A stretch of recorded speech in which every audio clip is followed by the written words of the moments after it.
Now, it gives me a great pleasure to introduce Mike Leigh, who came here with his grandson today, Oliver. Mike is a professional sailor, an officer cadet with a 25-year association with the Toronto Brigantine. He was captain for 4 years and has been a director of the Brigs. He attended George Crown College in the Merchant Officer Program. His education and work in boat building and repair of yachts and commercial craft has been most supportive of the volunteer work he does with kids and classics. The Ministry of Children and Community and Social Services, in a recent letter, expressed its unwavering gratitude to the organization for providing the youth we bring to the Boat Build program with an exceptional, meaningful, and memorable program.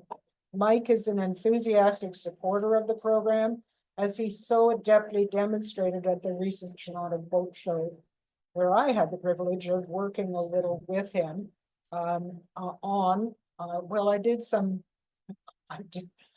catching of lines, as I remember, as he did bowlines and he threw lines at me. And also on these little horses that are sitting here, and I asked Mike to come up. Let's give him a nice warm shellback welcome.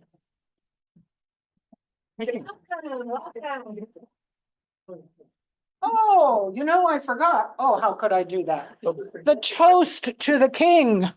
His Majesty the King. King and sailors everywhere. Sailors everywhere. We got it. Sailors everywhere. How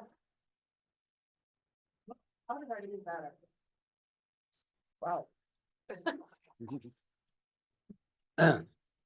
Well, Dan asked me, last time I was here, seeing one of our other Brigantine alumni, asked me to come and join your group for a little. You're blocking. Oh, sorry. Just stand on. On the mat, right? Okay. And explain who we are at this little club we have in Boatshop we have up in Georgetown, just north of Georgetown, a little place called Glen Williams. And we've got some pictures up, and you're going to see some assorted things going on here, because I'll have to talk fast because the timer is going to go anyway. So we don't have a clicker on this one. This is the sort of boats that we get donated to us. They are very old and beat up. If we can fix them, we do, and rebuild engines, rebuild the hulls, and then we make them operational. This is a lot of everything we have touched is wood.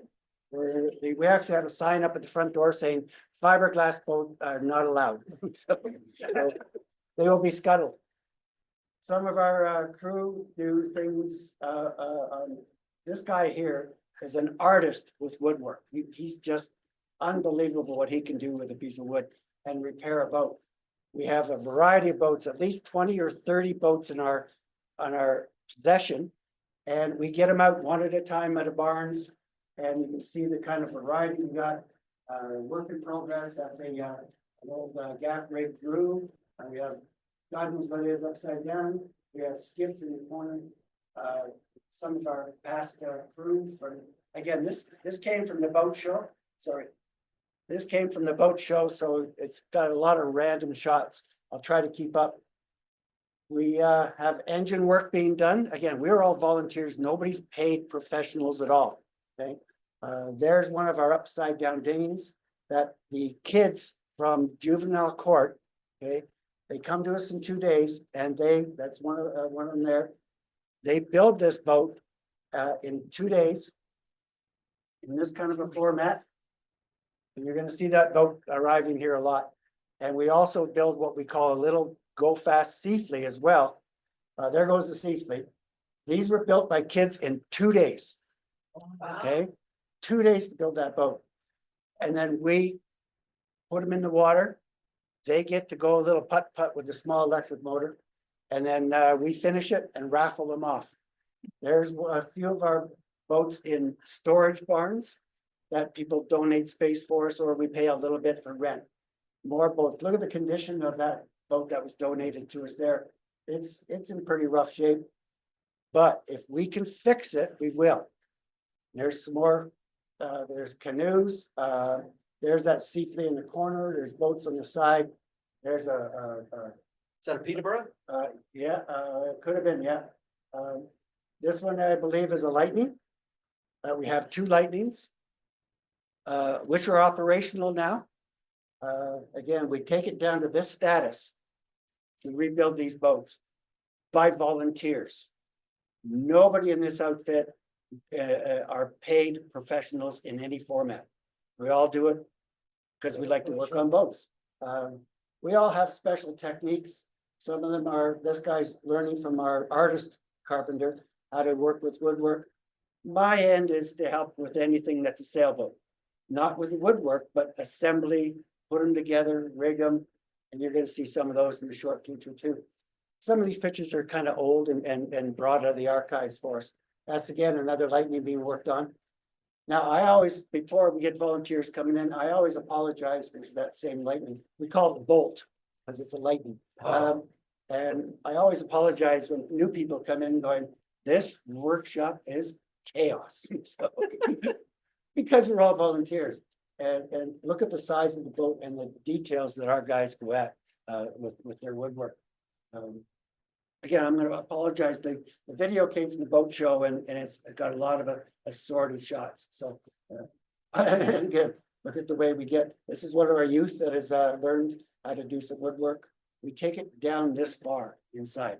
And we and again, if we can't fix these boats, if they come to us out of people's cottages and God knows what, and can't work on it anymore, here, take it. All the boats we have are also donated. We don't pay for any of these donated boats at all. We may do a tax receipt because we are nonprofit. But again, because of volunteers, nobody's paid. We don't buy boats. They're all donated. So everything you see, including some of the big ones. That somebody couldn't work on it anymore, been at the cottage in the shed for years. Let's get rid of it because we can't fix it anymore. And you're talking about scrapper. Gentlemen here, there's scrapper there. So, this is some of the fleet we have. That's a yawl. There's our lightning. We had a sort of a show day there out in the front lawn that with some of the boats we have that are finished. Now Scrapper's not yet done, I'm sorry to say. Yeah, she's a big boat. Oh, there's one of our, again, the engine you see on here is not one of the antiques. We had engines donated by Tohatsu. And we do the Toronto Boat Show for a number of years now. And that's got a Johnson on that one. And we wanted to do the sea fleas that we saw inside the show. And we couldn't run gas engines, we'd probably kill everybody. So Tohatsu said, well, we have developed this brand new propane motor. And they gave them to us to run inside the boat show. Again, a donation. That's that skiff that the kids build in 2 days. You can see pictures of it here. That's a finished product. And after the kids are done with it, now that's a nice, beautiful yawl, 1909 yawl. Okay, it's operational. Okay. Now, as soon as we put it in the water, it has to take up a little bit, but we can take that. So there's another shot here. This gentleman over here knows that, though. Sorry, mine. On the map. You gotta be on the Oh, I map. gotta be on the map, sorry. Close, For everybody the can see. folks who are online. Oh, okay. This one got donated. Look at the condition. It came, that would we strip it for parts. And that would, then we break it down. If we can save any of the woodwork, we would. But if we can't, it goes on the fire pit out back, which is sad, but a boat like that, you can see, is just beyond anybody's level of repair. This is the kids from juvenile court. They come to us for 2 days with a parole officer. And we teach them how to build these boats out of a kit.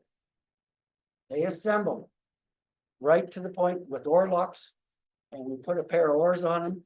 And you're gonna see a couple of future show scenes here where we actually let them go for a row.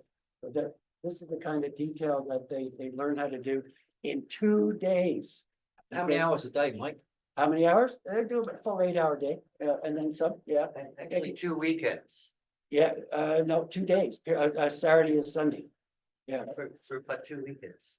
No, One they do it in 2 days. Oh, No, day. Yeah, not 4 days, they do it in 2 days.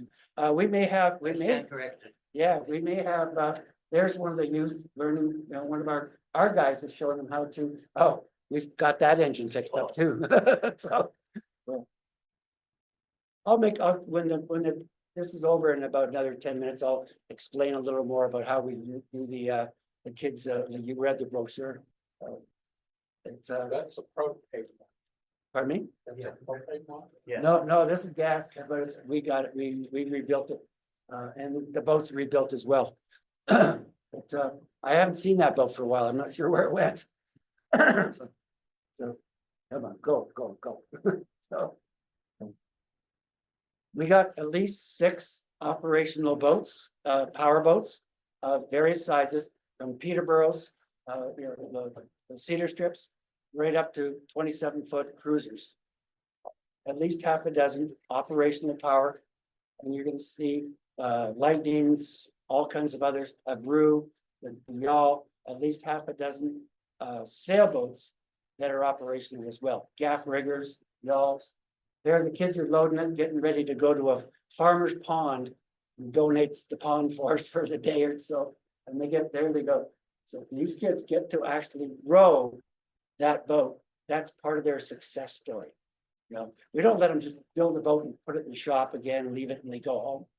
They get to go for a row, and when they do this, they are just like, wow, themselves, you know. And to see the results of this kind of a 2-day operation is just amazing.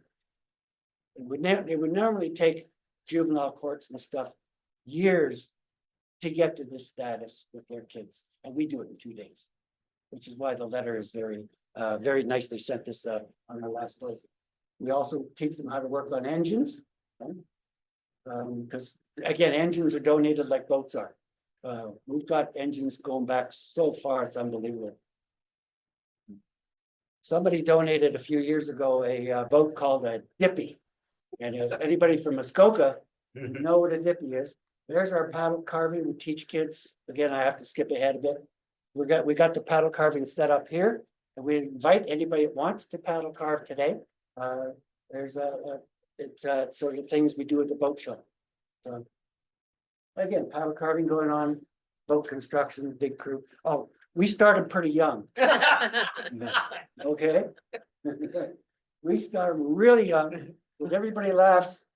Okay, the paddle carving incorporates these benches. This is a whole bunch of shots where you're gonna see young people that we teach how to handle boats. These razor sharp draw knives, okay, spoke shavers are called. Friends of ours also take people out in folk boats. On these benches, carving paddles, okay? A paddle boat's over there. It's these paddles that you're gonna see on the benches. How old would you give that to? Behind you, Mike, on the boat stand. Oh, there it is, yeah. How old would you give this razor sharp knife to carve a paddle on a bench? Like, where would you start? You know the secret already. You let us. Huh? 5, 6, 3 years old. I know. 3 years old, sitting on these benches at boat shows, and there's an unfinished boat with a electric motor with one of the kids in it that built that boat. So they'll work with razor sharp knives, okay, at a show with mom and dad there, and you can't get them off the bench. They will stay there for hours. Again, one of our finished boats, that one's in storage now, needs work. And we go out, because we got 5 or 6 cruises like this, we may go out on a day cruising, as you know, to teach people and staff how to work a boat. Because a lot of the volunteers have never been on a boat. And we also teach them how to handle a boat, drive it, maybe now they can go for their license, right? So again, youth as well. That's what we like to push. Because of today's events going on with youth, it's hard to get them to volunteer for stuff like this anymore. It's very difficult to get them in the door. There's one of our lightnings going out with a crew. We take it up to a place like Lake Bellwood or so, up the way from us, or Lake Ontario, and go for a sail or a runabout. So part of our volunteer things we get to do for fun and for training. When we're all done, if anybody does want to carve a paddle for a little bit, we've brought 2 benches and a trainer. My Ollie here has done a few of these, and it's sort of. I've coerced at least one person into doing it. So, You want to do one? Yeah, sure. yeah. Other one. It's harder than it looks. Once you Takes once, skill. yeah, once these kids, even the 3-year-olds, once they start seeing these shavings come off, we call it the sweet spot.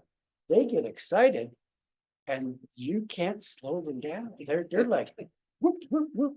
3-4-year-old little kids just hammering away. To the point where's my other big sample? The other. Sorry. Oh, it's around the corner. It's okay.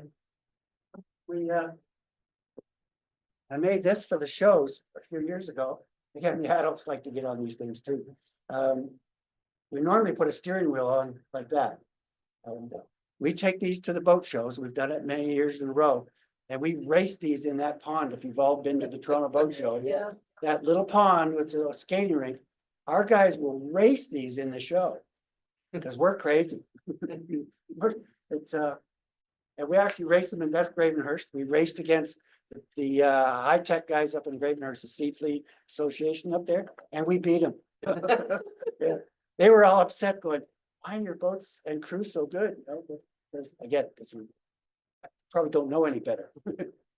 So at the show, we like to show the kids will go crazy, and they'll take that square paddle and they'll go shave it all the way down like so, and they get to take it home for a donation. We ask them, okay, for a $10 donation, you can take it home, and we'd rather you didn't put it in a cupboard someplace because it's going to be lost and little Johnny will not remember 10 years from now. So I always tell them, make it into a coat rack like that for the cottage or for the house, okay? But the important part is you want some brackets on the back to hang it. And then on the back, you put little Victoria, okay, your mom, my daughter, little Victoria, Toronto Boat Show, 2024, 25, 26. They come back to us year after year. I want to know another paddle. And they get all excited. You get kids now learning how to work with tools. And we get the mom and dad coming back to us each year going, we had to get him a toolbox. You know, he's 6 years old and you got to get him a toolbox to do this kind of stuff. And they take them home. We try to tell the parents how to varnish, how to paint it. Some like to do their little own artwork and stuff on these things, but we help mom and dad how to, how to varnish woodwork, because most people don't know how to varnish. So they usually mess it right up. And when you see the boats out here in the bay with their teak all varnished and stuff, and it's all blistering, it's because they didn't do it right. So we a good varnish job, even on teak, will last 5 years or more before it needs to be done. Gravenhurst, that was Gravenhurst show at the back. We go on excursions out in Lake Ontario all the way to Toronto just to go for lunch. So and then we go back to say Port Credit, haul them out. We do excursions on a down in the States once in a while. We send 1 or 2 of our boats down there. There's an association that we work with down there, or we did, or we're not sure what's going to happen now. So there's that lightning again. We also go to these shows and take some of the bigger boats, and we take people out for little putt-putts around the bay that have never been in an antique boat. We show them what it's like to be in an old wooden Chris Craft, Shepherd, whatever, and we take them for boat rides at the show. Gravenhurst. There's our Peterborough over there. Sorry, and this talk about boat shows. It's one of the guys went around the corner going real fast, put up a big weight. Somebody was over by the rail, got soaking wet, we thought he'd be all upset. He was laughing his head off because he says, "I've never been splashed by such a little boat." But they're actually kind of taking it easy, but they can open up again. Propane motors. on these. And then a year later, those are 5 horsepower. A year later, Tohatsu says, can you run a 9.8 in the show? We went, yeah, Yeah, betcha. let's go. Toronto Boat Show, and we were in the aisles, showing some of the boats. He's doing what we call not a line task, but a safety item. Toss inside. Which is this little toy, which we're gonna demonstrate later. Maybe probably downstairs, not up here. Because it's a safety device that is, again, the company that makes these, donate them to us, for a couple of dollars, that's just to cover a bit of cost. And, then we use them we sell them at the show, we demonstrate them, because Ollie here is really good at it. Him and his mom get each end of 50 feet, and they throw them at each other. So, and you can't hurt anybody, that's why it's a safety item on a boat. It is, you all have a requirement for a throw device on the boat, and most people have those funny little bags, right? A little rope in a bag, right? Most people that have tried to throw it, it goes about 10 feet, goes in the water there, and doesn't go out to the person out on the water. So it's this one, we can even demonstrate it downstairs without breaking anything. Even Ollie here can throw it probably almost all 50 feet each time. It is really a true safety item for any boat, because this one works Like a frisbee. like a frisbee. You toss it like a frisbee and you roll it up like a yo-yo. It's kind of neat. We even took it over to the police where my grandkids demonstrated this item to the Toronto Harbor Police, and now they've got them. They were ecstatic that this thing was so much better, because they hate the bag because it doesn't work. Okay, we actually tell people, try it next time you're on the boat, and then go from there, and then call us up and we'll send you one. So I was just gonna comment about the bag. There's a big G-Link washer in the bottom of the bag to give it some weight. yeah, You wouldn't want to get hit. no, this one, we hit people all the time with this. Yeah, we don't want to do it up here with knock over glasses there. It's Not your beer. yeah, it's and it really works. And one of our best stories we have from a boat show a year ago was a guy who was at the Toronto Boat Show in January. He bought 2 of them, one for his cottage, one for his boat. And his cottage is winterized somewhere up in Peterville someplace. And he went there after the show a week later. And he woke up in the morning and he heard this screaming, yelling, help, help, help.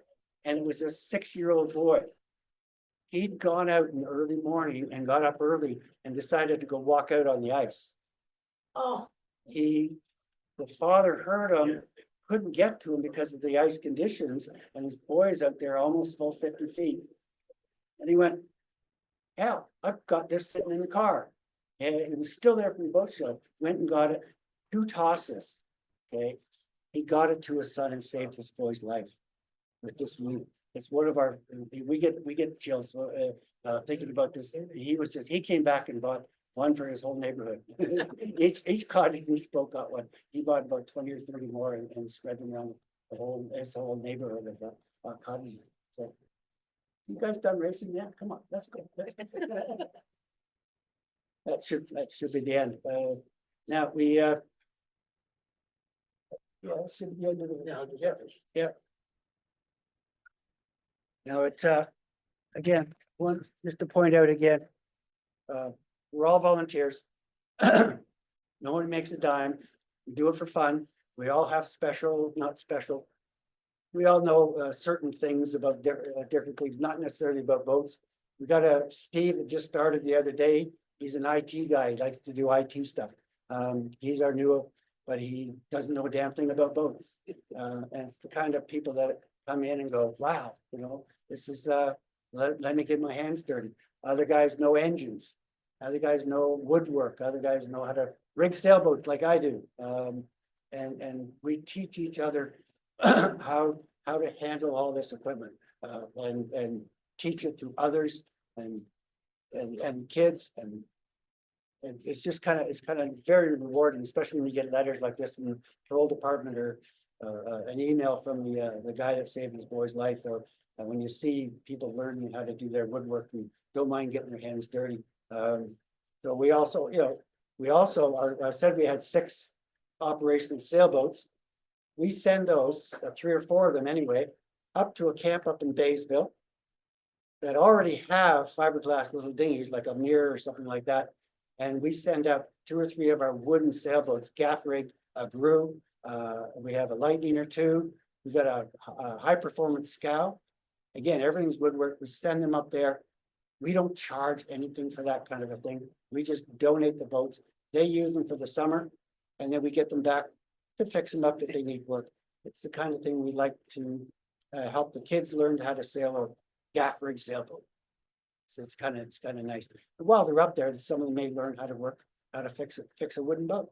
You know, if they have trouble, one of our guys lives up towards that area. He goes over, says, "Oh, you damaged this or need to varnish that. We'll work on that." And then they learn part of a new trade as well up in the Baysville area. So it's one of the big boats we had on here in the water. It was too big for us to handle. We donated that whole boat finished to Gananoque Marine Museum, which has got a fantastic marine museum in the water down in Gananoque.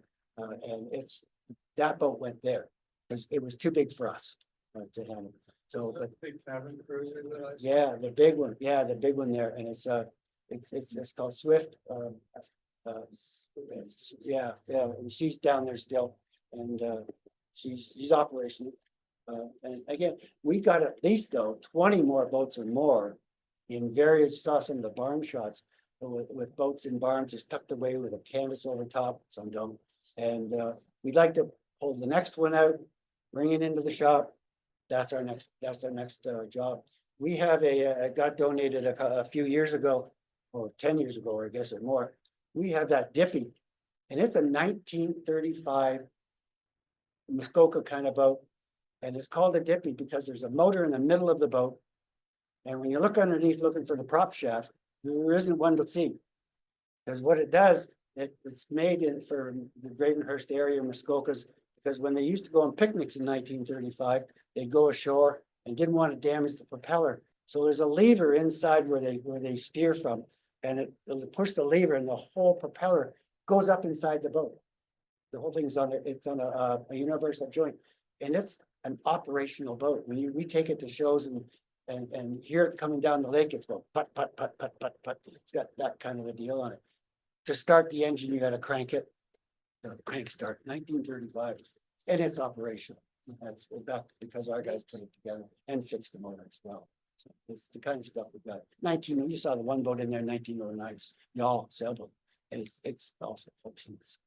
Some of them are new, not too new, but we get all kinds of stuff offered to us. And parts, we've had people just dropping off cases of this bit and that bit from God knows what from years ago, or motors that come out of barns and stuff like that they don't use anymore. We've got a collection of antique motors.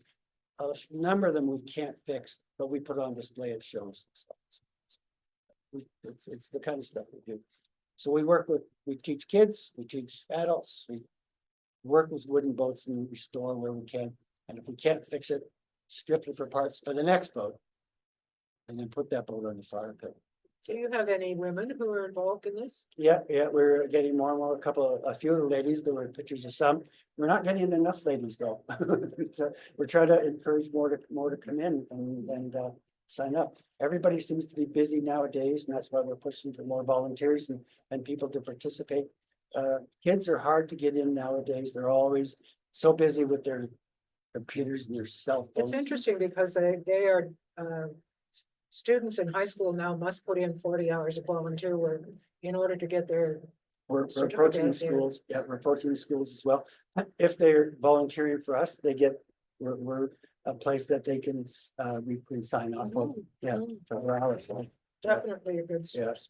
What locations are you at? Are we moving any of the questions? Looks like So that's not. Hey, Mike, I wish you were more enthusiastic about this. Well, one of the advantages of this organization is that I have a friend with a cottage up just north of Peterborough. And well, Ollie will back me up on this. He gives me the cottage for a week or two when they're away. And says, here, yeah, the cottage is empty, take it away, you can have it. Now, I don't bring my sailboat. I've got a sailboat down Gananoque. But I borrow one of the Richardson's, a cedar strip boat with 18 horsepower on it. I get to have it for the weekend or the week. You know, that's part of the benefits of the organization. If I want that boat or any other boat, if I want to take a Lightning or anything else, take it away. You know, it gets the boat in use. People get to handle them. They get to know the boats, and it's keeps the boats active as well, which is why we send some of the sailboats up in the Baysville camp up there to get the boats operation. So, yep. Two questions that you may want to repeat for the people on. First is, how long you've been operating, and the second is where are you located? Yeah, the program, once upon a time, the program ran out of Toronto Harbor by a character called Malcolm Black. And then he moved to Ontario Place with that kind of a program. And then eventually he bought the mill, the Beaumont Mill up in Georgetown, or north of Georgetown, up in a place called Glen Williams. It's like a suburb of Georgetown. And it's, we're right on the river. We've got the two bridges that go through town. And there's this great big, and I brought a couple little brochures about it. There's a great big mill beside us, right? We're in the same parking lot. And the mill is bigger than this complex. Okay, it's massive. Has about 20 antique dealers in there. One of the biggest antique stores in Ontario. And they're right beside us.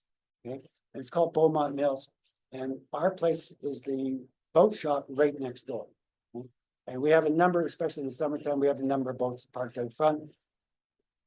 Everybody says, well, when do you meet? Well, quite often the main day, of course, because a lot of retirees are coming and go, but people are working. Saturday seems to be our #1 day to get together. But because we're all volunteers and come and go, I'm there up the road a bit. So I go there quite a bit on my own and tell people, if you need to see the shop, call me. Because somebody may not be there that day. There's no organized every Wednesday night like card games, or bingo games and stuff like that. We come and go. That's another one of the advantages. We come and go as we want, which is kind of convenient for a lot of us. Patrick online has a question. Yep. Go ahead, unmute yourself. Yeah. Pat. Yes, just done it. Hello, Mike. That was a very, very interesting talk. I've got 2 points. Something I wanted to ask you.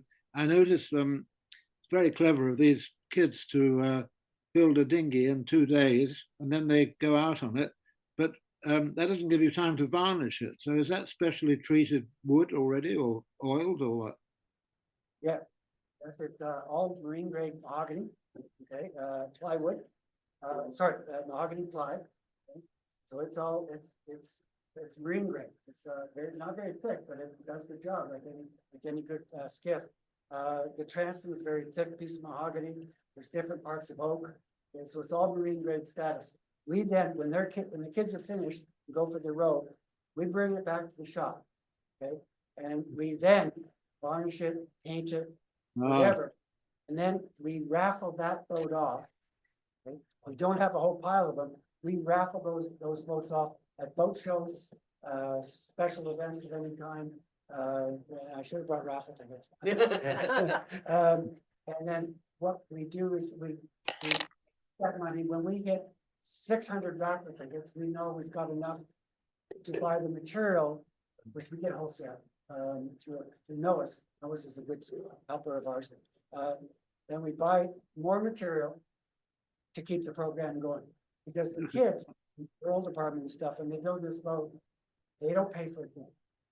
No, we don't charge for any of these trainings and stuff, even for the parole department, which is a government outfit, and they've offered, but no, we don't want to do that. We do raffle tickets and then save up that money, buy more material. One of our big donors is Epiphane's supplier, Gord Lacko, who one of our Brigantine alumni. Gord Lacko is really great with paints and varnishes. He's one of our sponsors.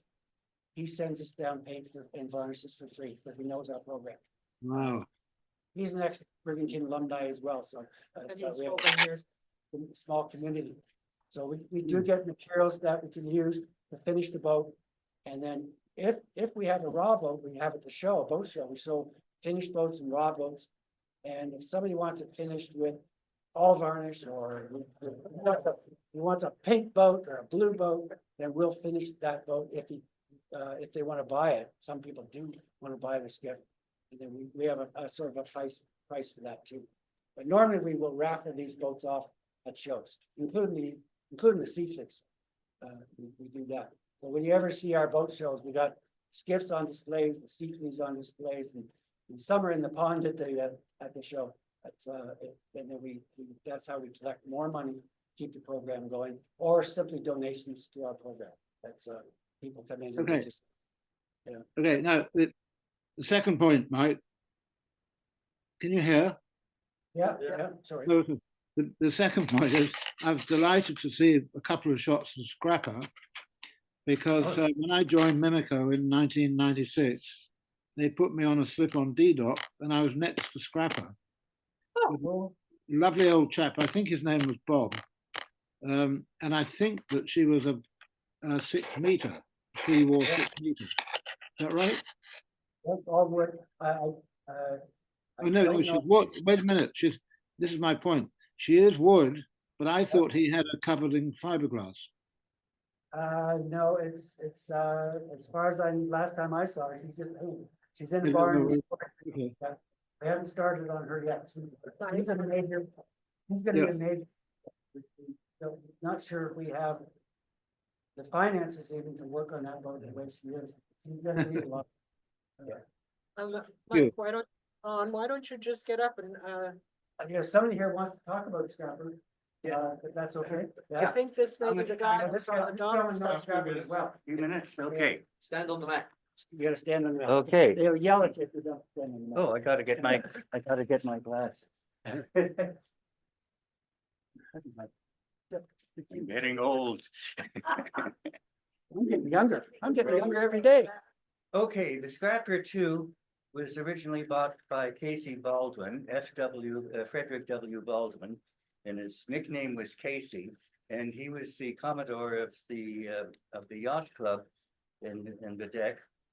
And he went up, he took the boat up and he won a race, actually a regatta. So Alex, he was one of the engineers that built Canada's first airplane, the Silver Dart, and he stayed on to run the Bell Telephone Company and didn't retire until about in the mid-50s.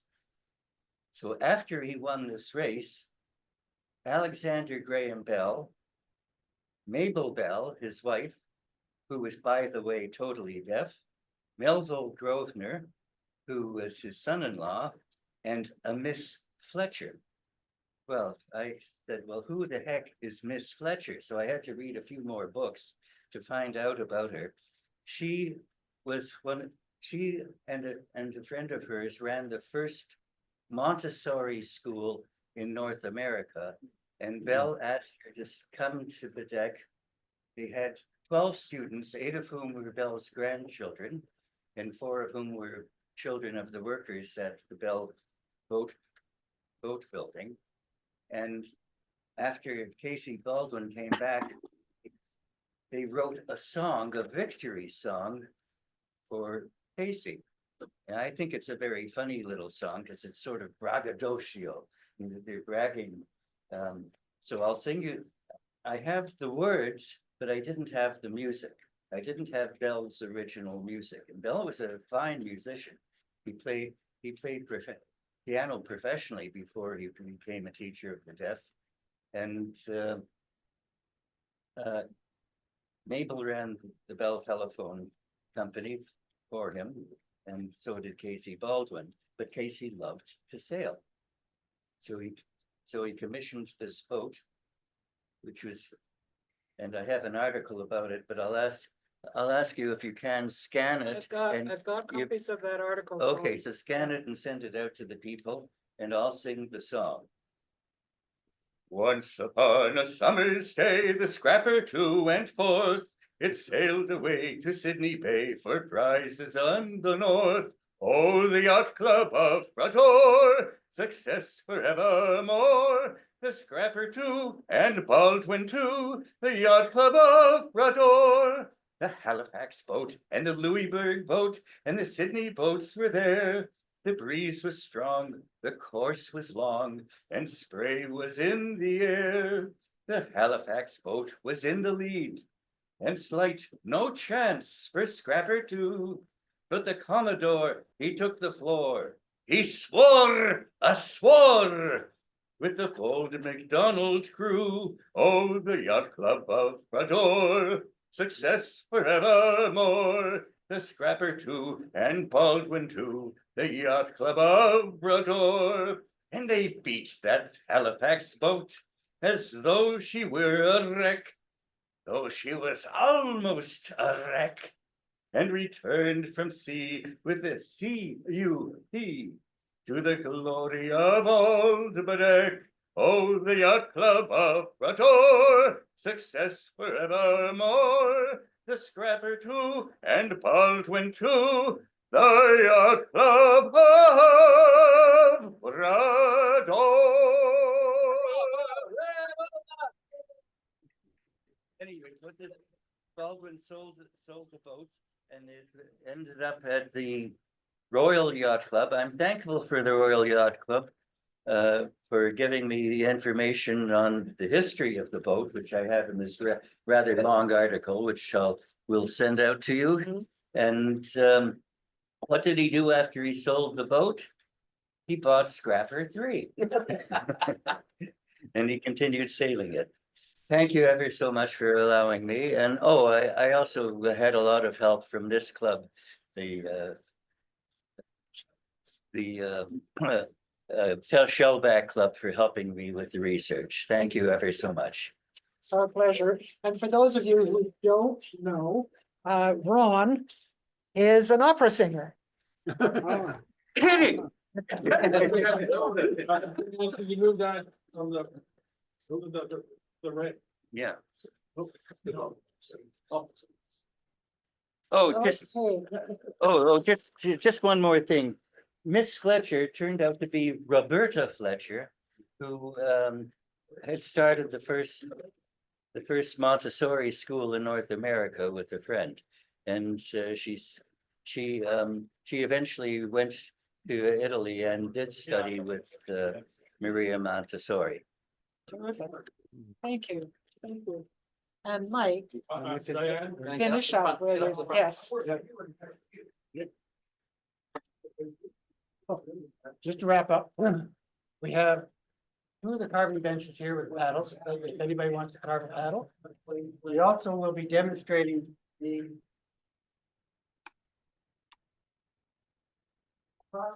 we'll be demonstrating the toss and saves downstairs, because we would probably break glasses up here. And so we have a demo unit here, and if anybody does want one after you see the demonstration, then we do have a few you could take home today if you want. First, How much are they? How much are they? Well, they're $20 donation. That's a $20 donation, Okay. which is a lot less than the that thing in a bag. Yeah, I got hell once at the show. I was explaining the thing in a bag to a customer. I says, yeah, you throw it and they only go 10 feet. And he looked at me very stern. He says, damn thing doesn't go 10 feet.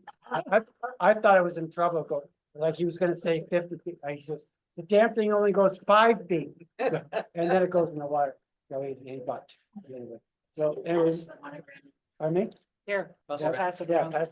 yeah, we're gonna demonstrate it downstairs, that, and anybody wants to carve paddle, by all means, we can do this after. We'll put a mat down, and if anybody wants to see how it's done, Aldi will start one for you. We'll do this after, downstairs. Okay, Okay. Diane? I certainly will. So what's the plan now? Well, if we have people's attention here, gentlemen, I just want to say thank you so much and give you a little token of our appreciation. That was, oh, he said. We really appreciated that. It's, Tall ship. it's a tall ship, yes. Tall ship pin. A brigantine. Yeah. There you are. Yeah. I am totally fascinated by what you're doing. You're doing such a good job with everybody. And so let's just give Mike a nice round. of- Thank you. Well done, well done. And thank you, Mike. You may sit down now. Good. And we'll talk about what's coming up. And then if anybody wants to do a paddle. So coming up next week, we're on Zoom only. And we'll be looking at the Viking longships and how they were built. It's a video from the History Channel. And on the 19th, Wayne Parker is going to be talking about if you build it, they will come. And he's talking about how Mimico Cruising Club went from no racing program to a very exceptional racing program now. So we're looking forward to that, Mike. And so we'll say with that, pipes out, and Mike, if you would ring that bell once more. Perfect, thank you. Oh, out pipes secure, hands ashore for liberty. Thank you, thank you, Richard. You always liven it up when you're here. This is fantastic. And so we will be having.